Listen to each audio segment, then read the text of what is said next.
বন্ধু কই যাস যা। আরে বন্ধু ঘুরতে যাইতেছি, তোর পেয়ে ভালো হইলো। কি রে, তোর কি অবস্থা? আলহামদুলিল্লাহ বন্ধু। চল একটু ঘুরে আসি। তুমি নামাজ পড়ছো? নামাজ পড়বো না, চল একটু ঘুরে আসি। আরে বন্ধু, এই কর্মই তো আমাদের জীবনের হচ্ছে বড় সমস্যা রে। কেন, নামাজ কি পালিয়ে যাচ্ছে? আরে বন্ধু, নামাজ তো পালিয়ে যাচ্ছে না রে, আমাদের সময়গুলো পালিয়ে যাচ্ছে রে। নামাজ নিয়ে এত সিরিয়াস কেন? আরে বন্ধু, তুই কি মোবাইল টিপে 5 মিনিট বন্ধ রাখছো? ওটা তো 1 ঘন্টাও টিপতে পারবো। বন্ধুর সাথে আড্ডা করা বন্ধ করছো? বন্ধুর সাথে আড্ডা তো আরো বেশি দিতে পারবো। তাহলে আল্লাহর জন্য কয়েকটা মিনিট সময় দিতে এত কষ্ট কিসের? কথাটা তো ঠিকই বলেছিস, কিন্তু মাঝে মাঝে অলস লাগে। আরে বন্ধু, আমারও তো অলস লাগে, কিন্তু আমি একটা কথা মনে রাখি যে আল্লাহর কাছে আমরা কত কিছু চাই, রিজিক চাই, সফলতা চাই, সুস্থতা চাই। আল্লাহ আমাদের থেকে শুধু চাই, আল্লাহর জন্য আল্লাহ ডাকে আমরা সাড়া দিই। তাহলে চল আজকে থেকে একটা ভালো কাজ করি। কি বন্ধু, কি কাজটা?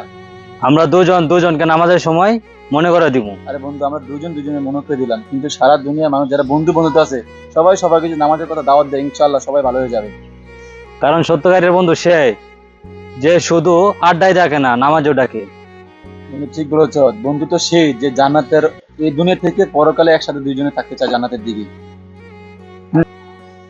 আল্লাহ তাআলা আমাদের আমাদের সকলকে সবাইকে 5 ওয়াক্ত নামাজ পড়ার তৌফিক দান করো। আমিন।